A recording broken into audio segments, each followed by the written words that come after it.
From UFOs to psychic powers and government conspiracies, history is riddled with unexplained events. You can turn back now or learn the stuff they don't want you to know. A production of iHeartRadio.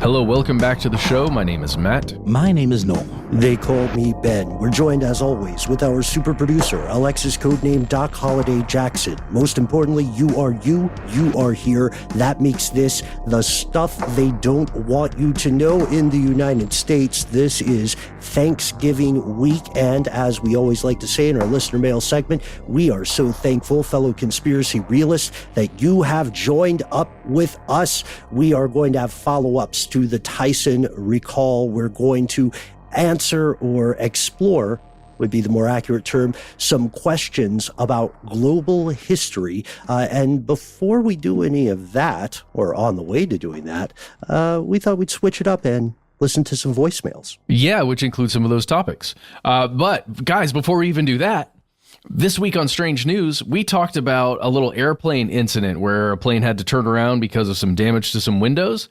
I'm just throwing in extra strange news right on top right here. It's super quick. Mm-hmm. There was recently a Boeing 747 plane that had to land, do an emergency landing and return because a horse escaped inside the plane while it was in flight. Yeah, was this an OK Go video, Matt? Yeah, it was an OK Go video made real. Or the John Mulaney bit about the horse in the hospital, but in the air. Yeah, that's it. Yeah, I'm tired of all these MFing horses on my MFing plane.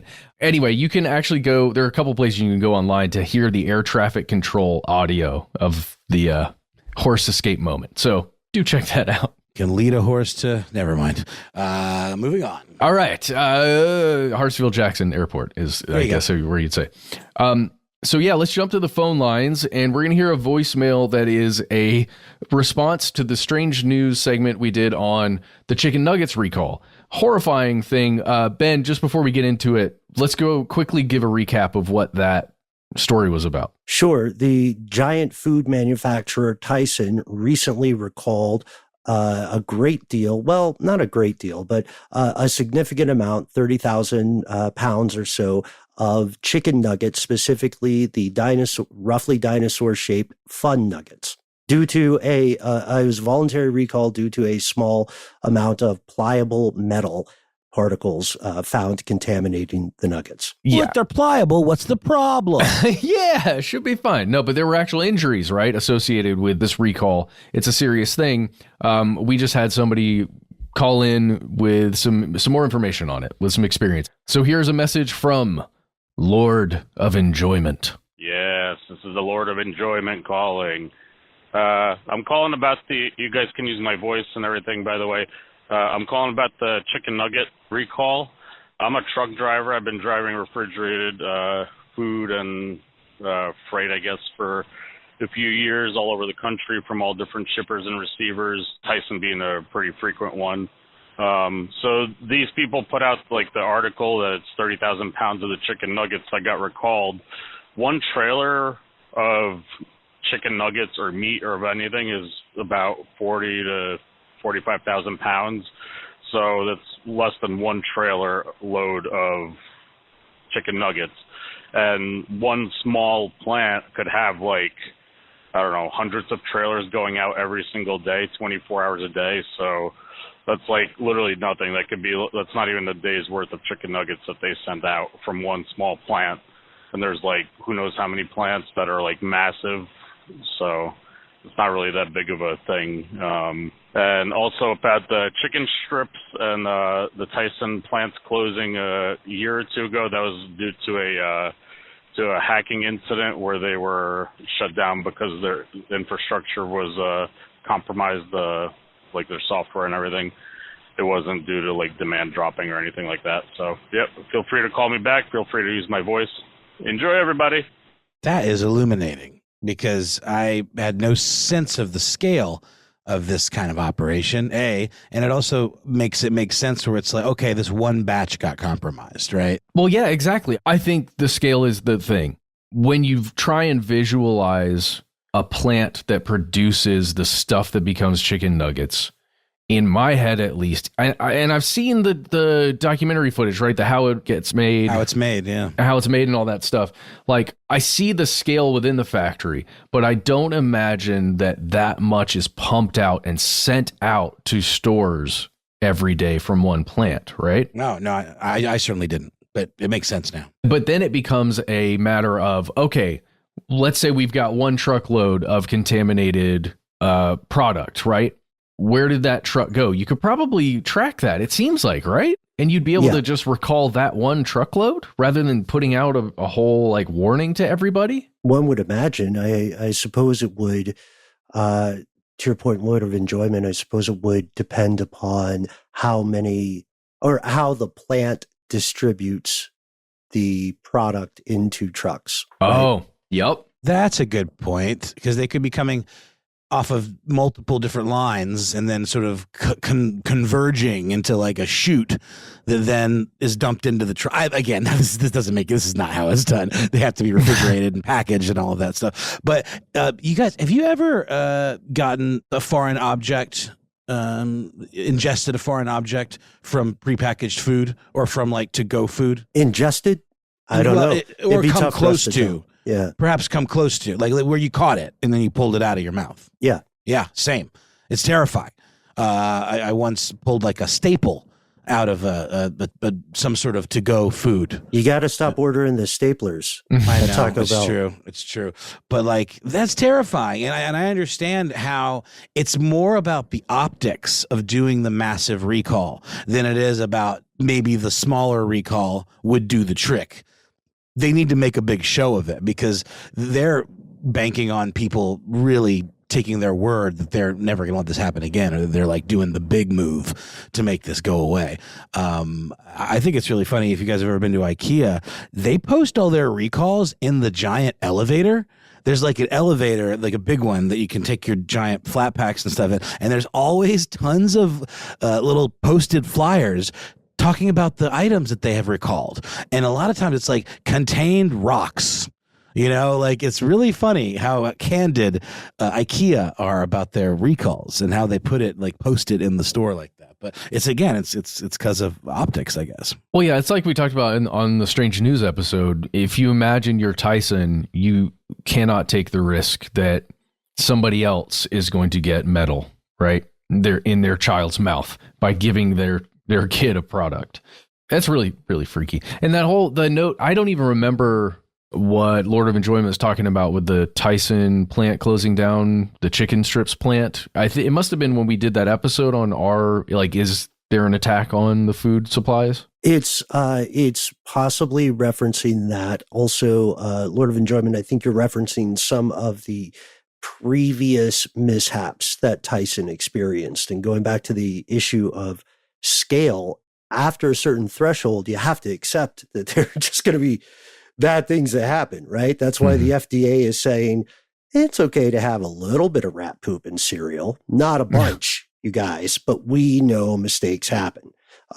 So nobody's going to be 100% perfect is what I'm saying. That is another horrifying thing that I haven't considered. The fact that the software infrastructure that runs all of the automated machinery in a factory could be attacked. And then the whole thing shuts down only due to the fact that the software doesn't function to actually produce the stuff anymore. And you can't get it to work anymore. Kind of reminds me of the infrastructure, like attacks on water treatment plants that we talked about, on power plants back in the day. But just with food manufacturing, I guess it's the same deal. Craziness. It's true in terms of tactics that could be exercised and points of vulnerability. However, food manufacturers, we could argue, have a bit of an advantage, because if you go to like power supplies have a little bit of redundancy, right? And wastewater management, water management, there's redundancy there. The food supply of the United States, the way you think about it commercially, is a bunch of private entities, right, that are all trying to have their turf, or they're trying to encroach on other turf. So, let's get into the other guy's dino chicken nugget business.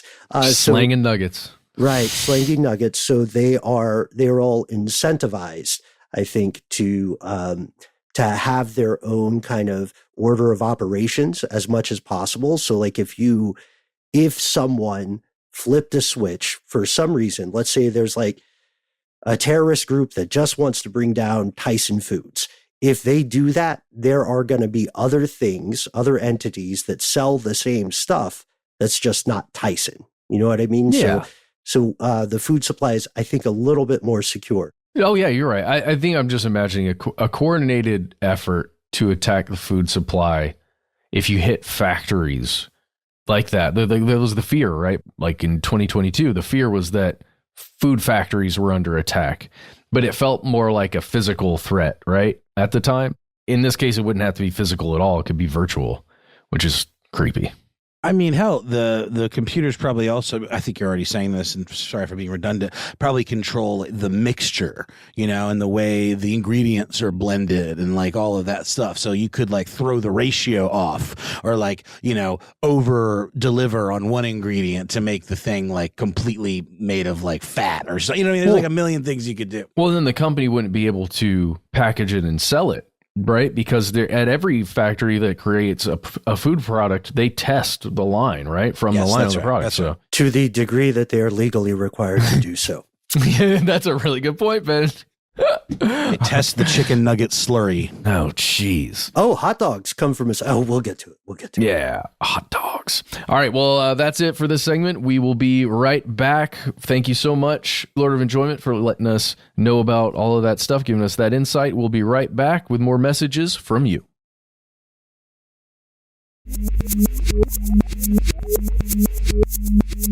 And we have returned. A quick disclaimer for this one, folks. We're going to have to use multiple sources, and they all have to be anonymous. Thank you, anonymous sources. We know who you are. You know who you are. And you reached out to us. As we said to each of you, we're doing our best not to compromise your identity, nor your profession, nor your prospects. We're going to follow up. Lord of Enjoyment, we're going to take a cue from you and hear some more from people with on-the-ground experience related to industrial food manufacturing and a lot of other consumable manufacturing as well. Heads up, if you are eating a snack while you hear this next story in our weekly listener mail segment, tell us your experience of eating the snack. We're interested. So a lot of this comes to us via social media. Here is one source, just pulled a bunch of excerpts and we can stop along the way and react to these, but they're eye-opening and maybe off-putting. So our first one starts this way. Okay, so off the record, I have firsthand knowledge, not only on the Tyson recall, but on many others.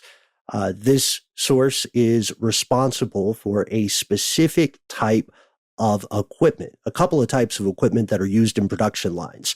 One would be metal detectors, which are part of industrial food manufacturing. And the other is magnetic separation equipment. Have you guys heard of magnetic separation equipment? No. Oh God, if we're talking about food production, I'm imagining meat getting separated, but maybe that's not it. That's what I was thinking too, because it reminds me of the ingredient list on some foods where you look at it and it says this includes mechanically separated chicken. Yeah. Okay, so these, from what I understand, magnetic separators in general, if I'm getting this correct, we are not experts. Magnetic separators in general are designed to recover magnetic material from non-magnetic matter. So if you think there might be some small, pliable pieces of metal in your chicken paste or your hot dog slurry, then you run it through this kind of equipment that will be able to suck out the metal that reacts to the magnet. In the food production line. Well, yeah, like on the way, Oh, okay. Not the final step, right? Okay. Hopefully it's before they cook it. And again, so that's one excerpt. Not the only person saying this. There were more people reporting that the problem or the issue goes bigger than this Tyson recall. Because to your point, Lord of Enjoyment, yeah, that's a very tiny slice of a very big pie. Shout out Domino's. We had another source who says, guys, it's not just Tyson. Many, many food manufacturers, pharmaceutical manufacturers, and chemical companies also have to use magnets and metal detectors because they remove components that might have snuck into the process. And they also remove fragments of blades. So like, yeah. Guess that makes sense because, I mean, you know, the kind of equipment that we're talking about on a line like that, something could chip, right? You know, or like the tip of something could. I mean, I've certainly, have you ever tried to open a can with the tip of a knife and broken the tip of the knife off? And then you're like, well, I guess I'm not going to eat this spaghetti sauce because there's a special surprise in there somewhere. And I don't really feel like sifting through spaghetti sauce by hand. If only I had one of those magnetic extractors. Separators. Yeah. Keep them separated.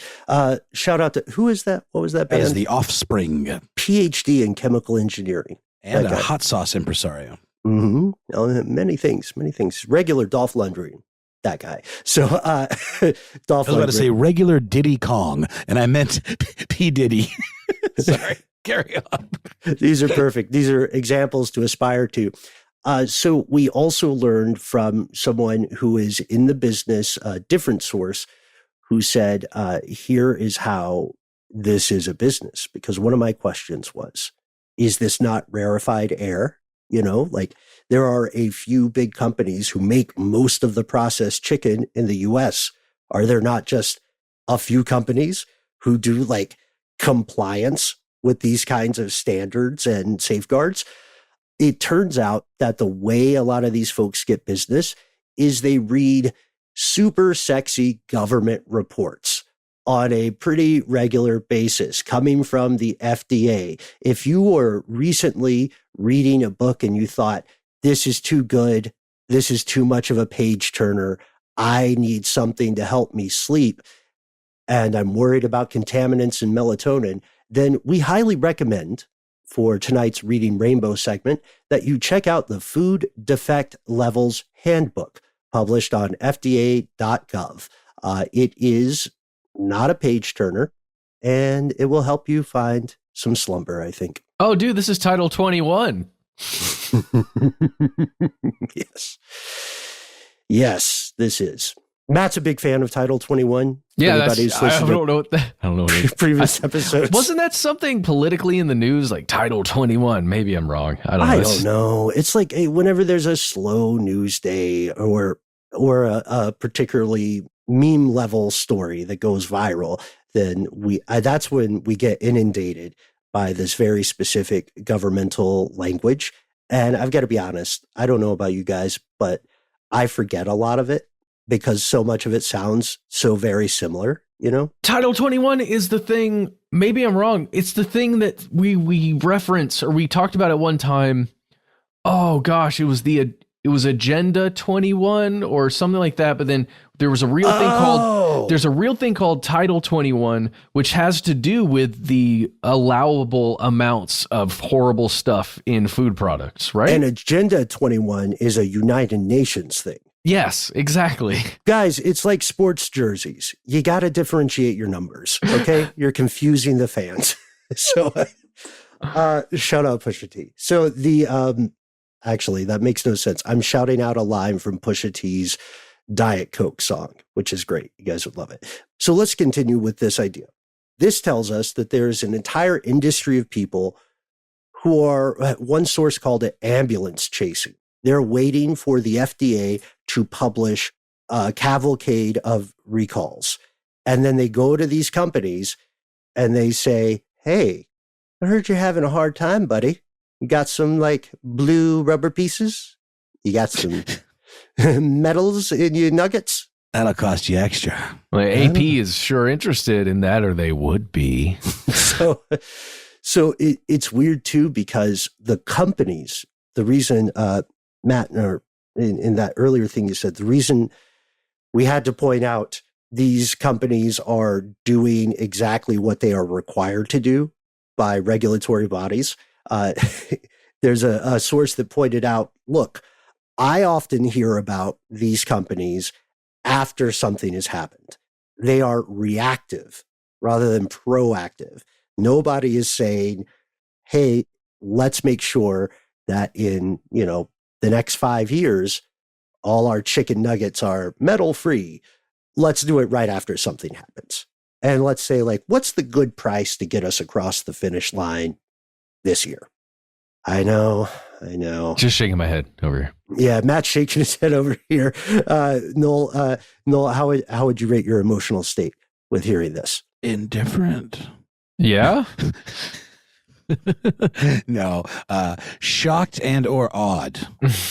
It's strange too, because this immediately reminded me, I don't know about you guys, but it reminded me of a book called The Jungle. Well, sure. Yeah, it comes up all the time. It's like the first expose blowing the lid off of meat packing at a time where there was like zero oversight. That stuff's terrifying. Oh, you guys, we got a voicemail from someone who goes by Trucker Joey, another trucker out there. Thanks to everybody on the road that's listening. It's his brother, Trader Joe. There's Trader Joe and Trucker Joey. Yeah, I think that's it. Oh, yeah. Oklahoma. So he at the very end of his message talks about going up to the break room at some of these meat processing facilities, specifically like slaughterhouses where cows and pigs get, quote, processed.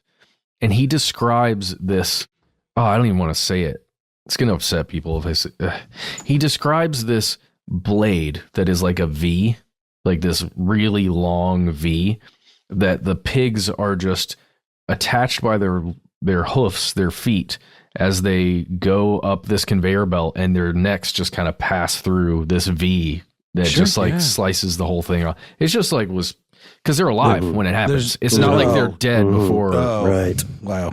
Yeah. I thought, no, wait a minute. I thought they bled them so out. too. I thought they slit their throats and bled them. No. The only way you can know for sure if that happens is if food is rated halal or kosher. To be I was going to say, so that's almost more like a bespoke way of killing the pig. You pay extra for that, right? Otherwise, all bets are off, and you're going to have the freaking Caligula murder lawnmower machine. Well, local organic interest will probably have a more quote unquote humane way of processing the animal, but yeah, it's the industrial food or livestock system is pretty horrific. And this goes to an excerpt from an expert who says the smell at these facilities is surreal. It's death-like, it's disgust. And, everybody, well, not everybody, hopefully, but a lot of us listening know that death does have a smell.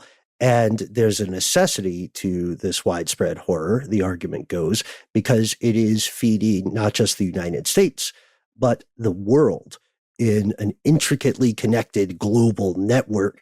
And do people want to know that the food they get at the grocery store goes through magnets or metal detectors or X-ray machines?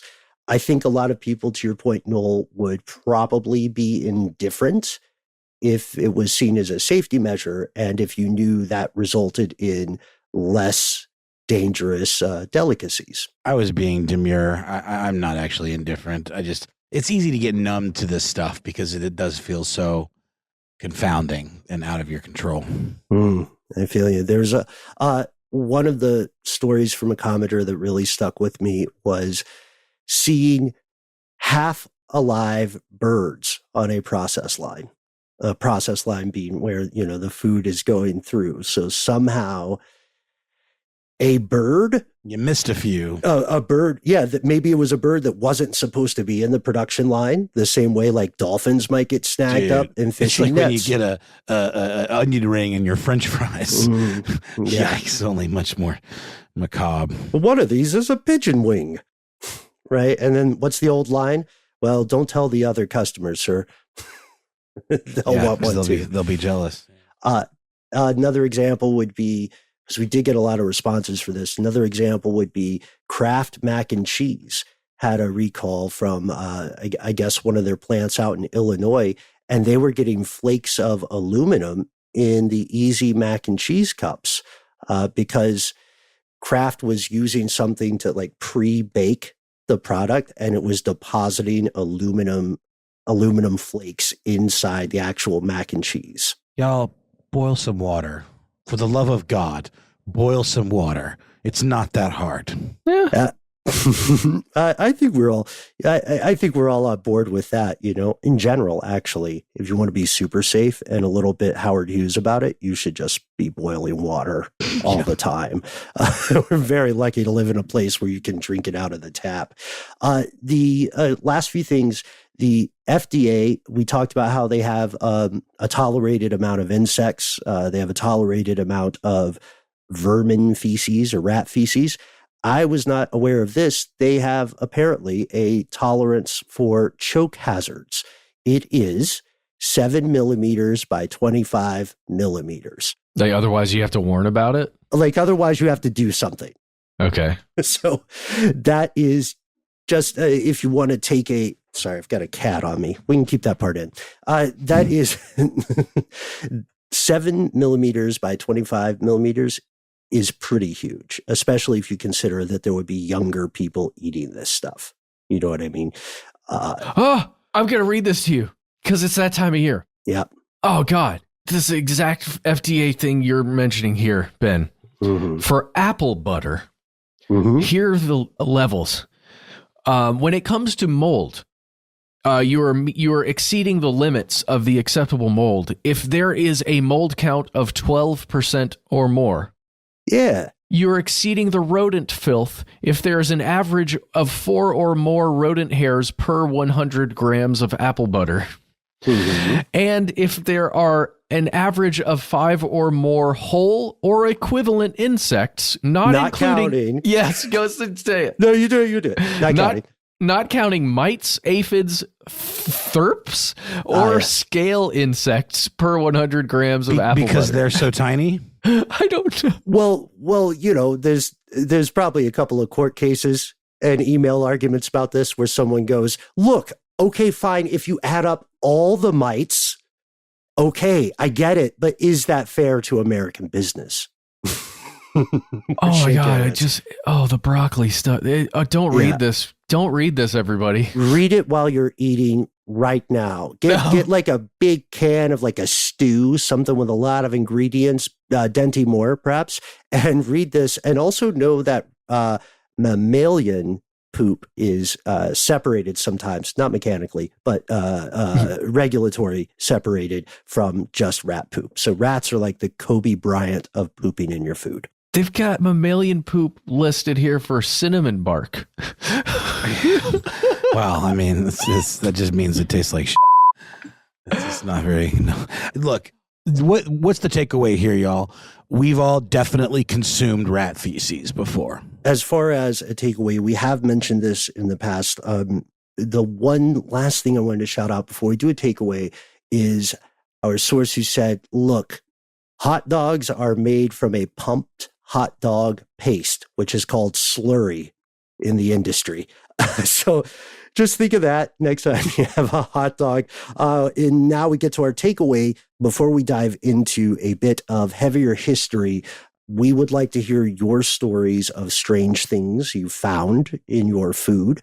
We would like to hear your take on the regulations, because some people will say, hey, regulations are bad for business. Other people will point at things like the jungle.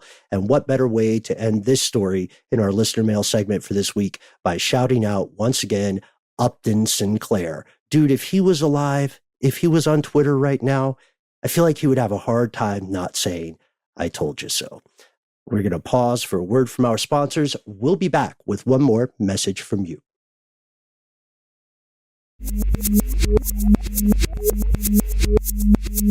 And we're back with one more message from you. And I'm going to just jump right into reading it. Hi. I know the Palestinian-Israeli conflict is super touchy and seems to make people very emotional and myopic, but I was wondering if you folks could discuss the Balfour Declaration and British Mandate of Palestine. These are historical occurrences, not conspiracy theories, and you guys are awesome at talking about things objectively, so hopefully it wouldn't be a controversial episode. Thanks, stdwytk's Muslim fan.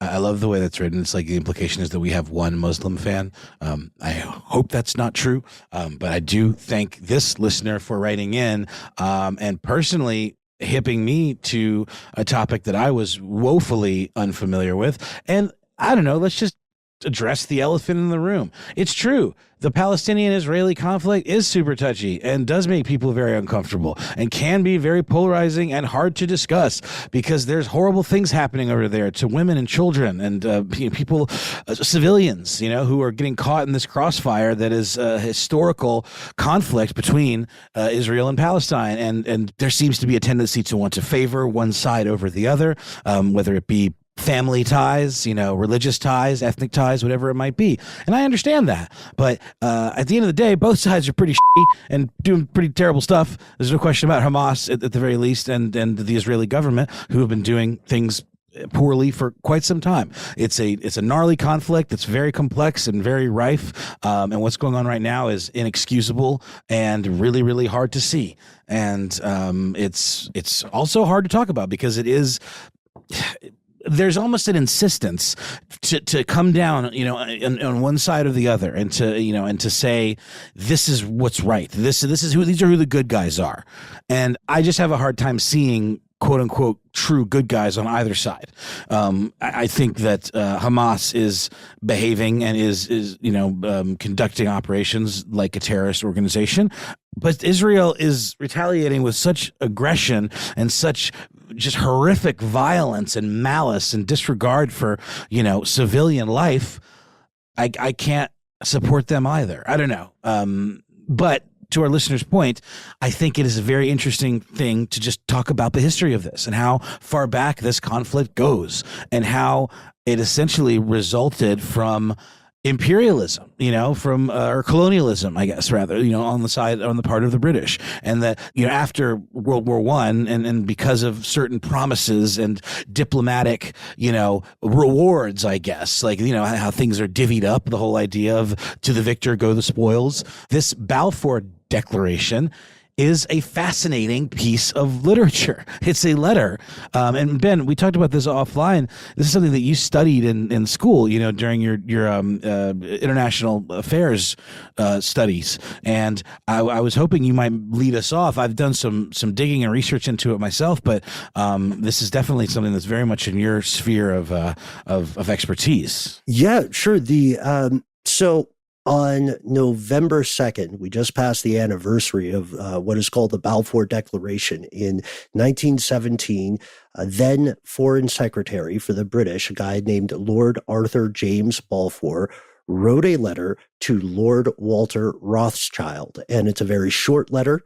It is of the Rothschilds, right? Just throwing that out there. Okay. Right. Yeah. And the letter just reads the following. And again, this is a letter from two aristocrats, or from one to another. It says, His Majesty's government views with favor the establishment in Palestine of a national home for the Jewish people and will use their best endeavors to facilitate the achievement of this object, it being clearly understood that nothing shall be done which may prejudice the civil and religious rights of existing non-Jewish communities in Palestine or the rights and political status enjoyed by Jews in any other country. So it's like, it's making three promises, and you could say they're kind of necessarily vague. I don't know, because it's a short letter. Like, that's the bulk of the letter. And again, it might be surprising to some people that this was written in 1917. So right. This is well before World War II. That's right. But it had to do with like rewarding assistance overthrowing the Ottoman Turks. Yeah. The Ottoman Empire. They were a huge force for a while, but the Ottoman Empire is no longer around today, despite whatever barnstorming speeches Erdogan, who is the leader of Turkey right now, might make. The Ottoman Empire, street name Turkish Empire, back in the day, it was a huge deal, and they controlled the part of the Middle East pre-World War I that the British took over. And then, the French were involved too, and it was really all about kind of carving up the Levant, carving up this piece of very oil-rich land in advance, kind of making deals to divvy up this land and literally writing checks that they couldn't cash because the British didn't own or operate or have any claim to this land that was occupied by indigenous, people, right? Yeah, they also, yes, the British were, again, very much colonial, as you said, imperialistic power. And the Ottoman Empire, in their view, had already fumbled because they sided with what were called the Central Powers in World War I. The Central Powers are Germany, Austria-Hungary, Bulgaria, and the Ottoman Empire, even though it was in decline at this point, was a very big player in Eurasia, the Levant, the Middle East entire. Got it. And I also just want to say too, I think we mentioned this or we discussed this a little bit off air. I think one reason that this stuff is very polarizing is because people either have incredibly strong opinions one way or the other, or they don't know enough and feel terrified they're going to say the wrong thing. So I would err on the side of asking questions, being open about not knowing all the things, as I am trying to be. I only just recently realized that Zionism was sort of a political persuasion, or at the very least a political movement that sprang up around this time, which was, very much spearheaded by folks like the Rothschilds, or this Rothschild in particular. The idea that the Jewish people deserved a state of their own. Is that right, Ben? Is it as simple as that, or is there more nuance to it than that I'm missing? The idea of Zionism. It's much more complex, to be absolutely honest. Like there is a great deal of nuance regarding that in terms of which historical explanations one accepts, in terms of which perspectives one adopts. And throughout, the problem is with that discourse, throughout all of it, there is a continual tenor of Islamophobia, of anti-Semitism, of racism and discrimination. It can be very difficult. So I love your point about asking questions in good faith. That's what we must endeavor to do. We know for a fact that the Balfour Declaration, the consequences of it and the intent of it, they're still up for debate today. Even in 2023. The British government, we know that they were hoping this would galvanize American entry into World War I. And I believe the British government, at the very least, kind of stands by it and borderline celebrates it. And that folks who would consider themselves Zionists also consider it to be a positive thing. The thing that led to the formation of the Jewish state, of Israel. But it also, the point is, and a lot of folks, will debate on this, is that the British promised a piece of land that they did not have the right to promise. And then they went through their typical kind of colonizing path and essentially committed ethnic cleansing, and wanted to just get rid of an inconvenient people in order to keep a promise to who they viewed as very important allies. Yeah, to that first point, they called it the British Mandate for Palestine. That's right. Right. Yeah. And maybe we can talk a little bit. We were mentioning this off air. Maybe we talk a little bit about how it seems the United Kingdom was selling a lot of different things to a lot of different people. You mentioned. Yeah, the French, again, the French had suffered greatly, because of their participation in the Great War, and they wanted something in return, right? Yeah, it's I know I'm simplifying, but I think it's important to sort of simplify a little bit so that people can at least you lower the barrier of entry. And then once you kind of get your head around it, then you can go in and dig deeper. And there is so much nuance. So I think that's why it's a hard thing to discuss. But I'm just trying to break the ice a little bit, for me at least, And please, any listeners, if I'm coming off sounding like an idiot on any of this, I'm coming at it from a place of wanting to understand. You don't sound like an idiot, man. I think a lot of people are having the same questions, and sometimes it can be scary to ask those questions in good faith. Well, Matt, you've been a little bit quiet, and I'm not trying to put you on the spot. And I know, we've talked off air about how difficult some of this stuff can be. But do you have any questions? Are there any things that you would love, like a little clarification, and that might help you feel more comfortable talking about this? Or I don't know. I'm not saying that you even have to do that or should feel that way. I'm curious. Yeah, don't force me to talk if I don't want to. No, I mean, this is my job. I am quite frankly uncomfortable talking out loud about this because I don't feel that I know as much as I should before I open my mouth, right? Right before this, we were in a corporate training, and one of our colleagues that we respect and care about a whole lot raised their hand and said, "Hey, I just want everyone to know." We were in a sharing moment in this training that we were doing. This person said, "I am of Jewish descent, and I am very uncomfortable with how, everything is going. I don't know what to do. I don't know what to say." It was just, this person was very honest and expressed that nothing feels good about what's happening right now on any side. This is horrible. This is awful. And all I want to do is not talk about it, but I guess we need to. I think that's maybe how I feel right now. I'm in the stage where I don't know what to even say. I totally understand. And I think, we've even gotten some emails and some communications of people saying, very conspicuously quiet on the, the Palestine-Israel issue.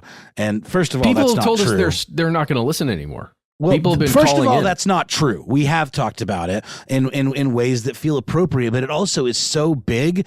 Does it feel appropriate to do a conspiracy episode on this even? Like, it feels capitalizing in some way. I don't know. Maybe that's what I'm trying to avoid here too, is like dancing around being politically correct so much that you actually don't accomplish anything. Because I don't think we ever are capitalizing on anything when we do these topics. We're genuinely curious. We're genuinely trying to understand the world better and help folks around us to understand the world better, hopefully. So I don't see it that way at all. But there is this pressure to talk about it and to have a stance. Well, one thing we all have to remember collectively, and this goes for every conspiracy realist tuning in, all of us on the show, everybody who makes this show happen, is that to a large degree, social media has been weaponized. I was talking about this over on Twitter. It must inherently be considered another theater of conflict now and going forward, to the point about feeling like it is somehow wrong to say, "I do not know enough about this. I would like to learn." There is nothing wrong with that. Humans are great at learning. It is one of the primary superpowers of the species. And as we said, when we first covered this newest iteration of this very long conflict, people have more in common with each other than they have differences, right? You have more commonalities than you will ever have differences. And that is simply, part of that is a result of evolution, right? Of biology and so on. And part of it is a function of everybody's higher goals, your aspirational goals. No matter where you go around the world, people want safety, right? People want their kids to have, hopefully, a better life than the life they had. They want security. They want food. They want to have cool stuff to do on the weekend. You know what I mean? They want to feel cool when they hang out with their friends. And that's what I think one of the main things to take in here is. The Balfour Declaration is a story of its own. It's a whole series, and there's been a lot of literature about it, especially considering what a short letter it is. Like, seriously, when you look at it, it's like 60-something words. It's one of the first things that people say about it, like when we're talking about what an impact it's had, you know? Yeah, and so that is an exploration all its own. I think one of the most important things to realize and to really keep front of mind and in your core is that, yes, we have more commonalities with each other than we do differences. Everybody ultimately wants to have a good life, right? And it's important to remember those commonalities.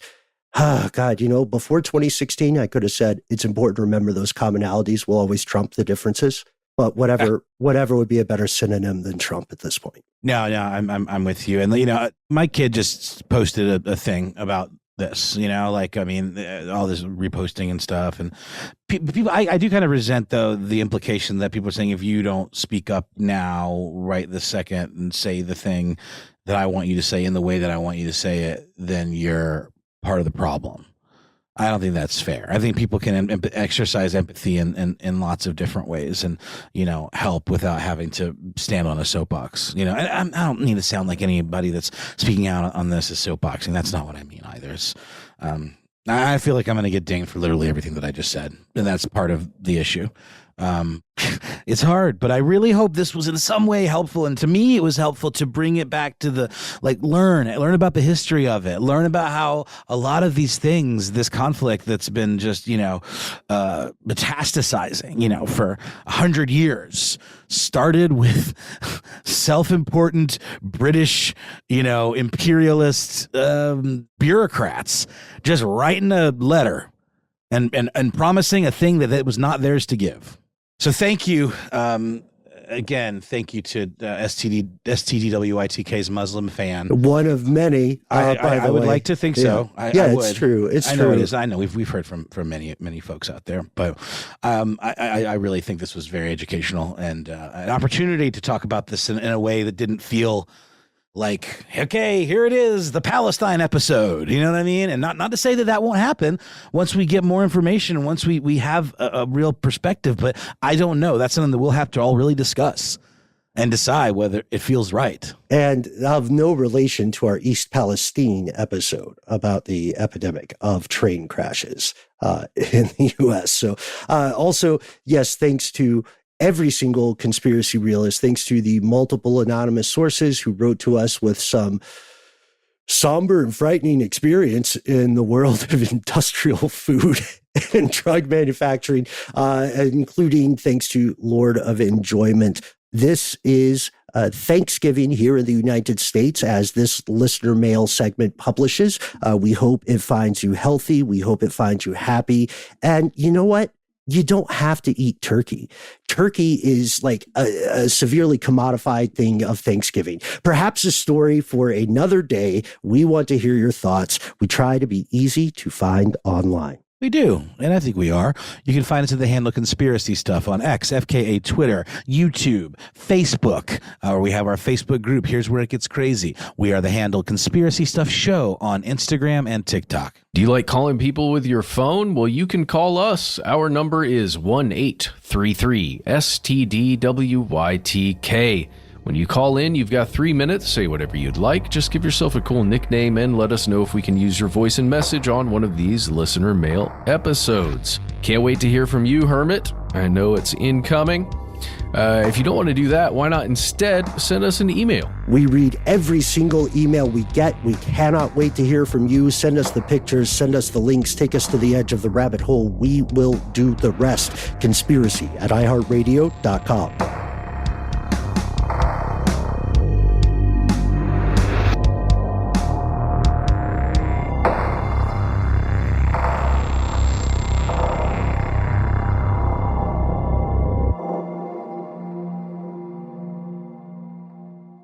Stuff They Don't Want You to Know is a production of iHeartRadio. For more podcasts from iHeartRadio, visit the iHeartRadio app, Apple Podcasts, or wherever you listen to your favorite shows.